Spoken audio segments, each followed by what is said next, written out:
HMS Good Hope was one of 4 Drake-class armoured cruisers built for the Royal Navy around 1900. She was originally named Africa, but was renamed before she was launched. She became flagship of the 1st Cruiser Squadron of the Atlantic Fleet in 1906, and was the flagship of the 2nd Cruiser Squadron in 1908. She was reduced to reserve in 1913, but was recommissioned in mid-1914. When war was declared in August 1914, Good Hope was ordered to reinforce the 4th Cruiser Squadron and became the flagship of Rear Admiral Christopher Craddock. Craddock moved the available ships of his squadron later that month to the coast of South America to search for German commerce raiders. He was then ordered further south to the Strait of Magellan to block any attempt of the German East Asia Squadron to penetrate into the South Atlantic. He found the German squadron on 1 November off the coast of Chile. The German squadron outnumbered Craddock's force and were individually more powerful. They sank Craddock's 2 armoured cruisers in the Battle of Coronel. Good Hope was lost with all hands.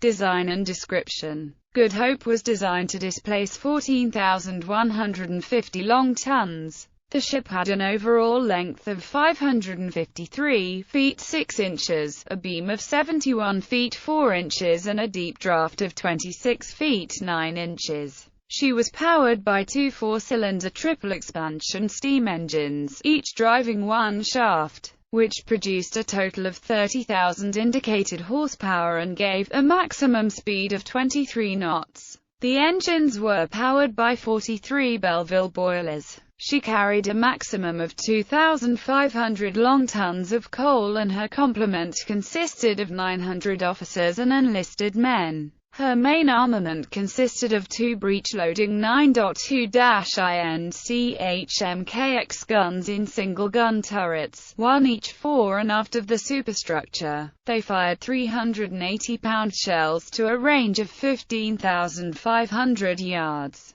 Her secondary armament of 16 BL 6-inch Mk7 guns was arranged in casemates amidships. 8 of these were mounted on the main deck and were only usable in calm weather. They had a maximum range of approximately 12,200 yards with their 100-pound shells. A dozen quick-firing 12-pounder 1,200-weight guns were fitted for defense against torpedo boats. 2 additional 12-pounder 800-weight guns could be dismounted for service ashore. Good Hope also carried 3 3-pounder Hotchkiss guns and 2 submerged 17.72-inch torpedo tubes. The ship's waterline armor belt had a maximum thickness of 6 inches and was closed off by 5-inch transverse bulkheads. The armor of the gun turrets and their barbets was 6 inches thick while the casemate armor was 5 inches thick. The protective deck armor ranged in thickness from 1–2.5 inches and the conning tower was protected by 12 inches of armor. Service. Good Hope, named after the British colony on the Cape of Good Hope, was laid down on the 11th of September 1899 with the name of Africa by Fairfield Shipbuilding and Engineering at their Govan shipyard.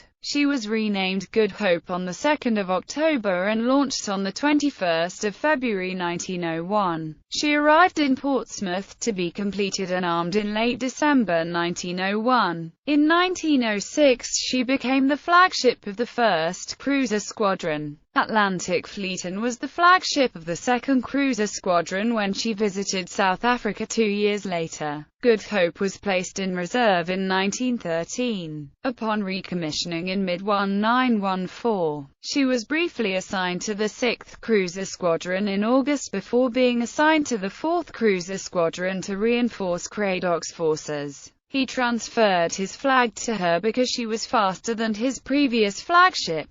Craddock's command was transferred to the coast of South America later that month at his own suggestion to better hunt for the German ships preying upon British merchant ships. His ships were generally unsuccessful in this and he moved his squadron further south in late September to search for the East Asia Squadron, under the command of Vice Admiral Graf Maximilian von Spee, in the vicinity of Cape Horn and the Strait of Magellan in accordance to his orders from the Admiralty. At the end of September, Craddock made his first fruitless search of the Tierra del Fuego area and later detached 3 of his ships to search up the Chilean coast, reaching Valparaiso on 15 October, while Good Hope returned to Port Stanley, in the Falkland Islands, to recoal and to re-establish communications with the Admiralty. He received word on 7 October that Spee's ships were definitely bound for the Cape Horn region and waited for the elderly pre-dreadnought battleship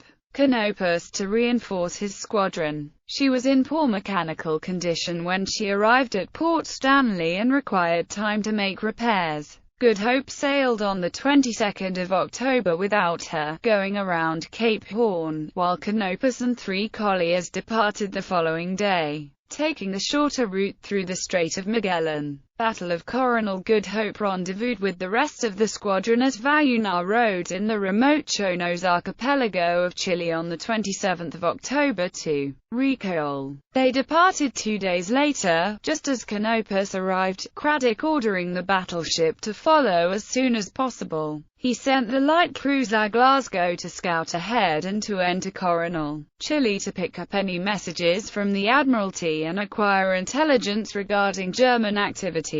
The cruiser began to pick up German radio signals from the light cruiser HMS Leipzig on the afternoon of 29 October. Ing delayed entering Coronel for 2 days with Craddock's permission to avoid being trapped by the fast German ships. A German supply ship was already there and radioed SPI that Glasgow had entered the harbour around twilight.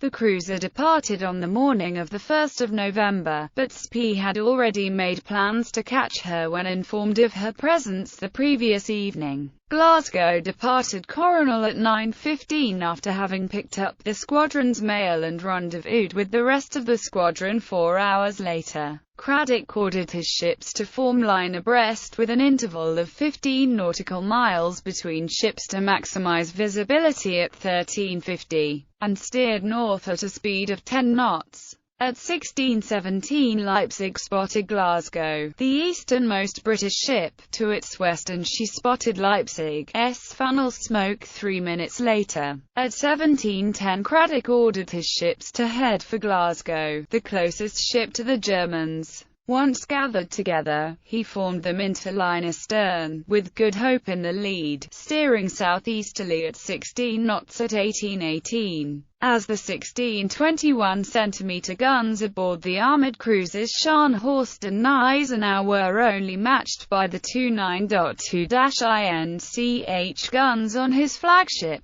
he needed to close the range to bring his more numerous 6-inch guns to bear. The 4-7 winds and high seas, however, prevented the use of half of those guns as they were too close to the water. He also wanted to use the setting sun to his advantage so that its light would blind the German gunners. SPI was well aware of the British advantages and refused to allow Craddock to close the range. His ships were faster than the British, slowed by the 16-knot maximum speed of the armed merchant cruiser Otranto, and he opened up the range to 18,000 yards until conditions changed to suit him. The sun set at 1850, which silhouetted the British ships against the light sky while the German ships became indistinguishable from the shoreline behind them. SPI immediately turned to close and signaled his ships to open fire at 19:04 when the range closed to 12,300 yards. SPI's flagship, Scharnhorst, engaged Good Hope while Gneisenau fired at Monmouth. Craddock's flagship was hit on the Scharnhorst's third salvo, when shells knocked out her forward 9.2-INCH turret and set her forecastle on fire. Craddock, knowing his only chance was to close the range, continued to do so despite the battering that SPI's ships inflicted. By 1923 the range was almost half of that when the battle began and the British ships bore onwards. SPI tried to open the range, fearing a torpedo attack, but the British were only 5,500 yards away at 1935. 7 minutes later, Good Hope charged directly at the German ships, although they dodged out of her way. SPI ordered his armoured cruisers to concentrate their fire on the British flagship, and she soon drifted to a halt with her topsides all aflame. At 1950 her forward magazine exploded, severing the bow from the rest of the ship, and she later sank in the darkness.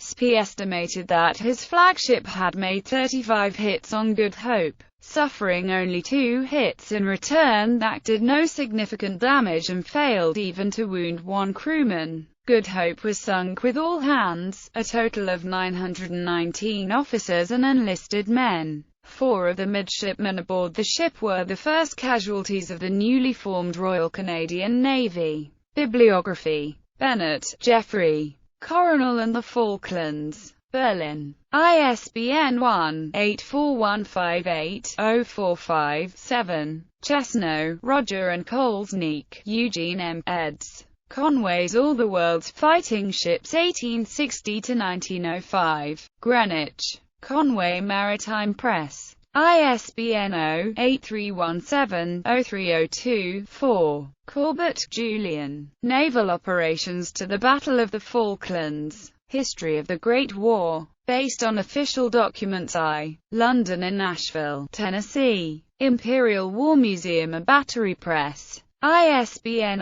0-89839-256-X. Friedman, Norman. British Cruisers of the Victorian Era. Barnsley, South Yorkshire, UK. Seafifth. ISBN 978-1-59114-068-9. Friedman, Norman. Naval Weapons of World War I. Barnsley, South Yorkshire, UK. Seafifth. ISBN 978-1-84832-100-7. Gardner, Robert and Gray, Randall, eds. Conway's All the World's Fighting Ships. 1906–1921. Annapolis, Maryland. Naval Institute Press. ISBN 0-85177-245-5. Massey, Robert K. Castles of Steel. Britain, Germany, and the Winning of the Great War at Sea. London. Jonathan Cape. ISBN 0-224-04092-8.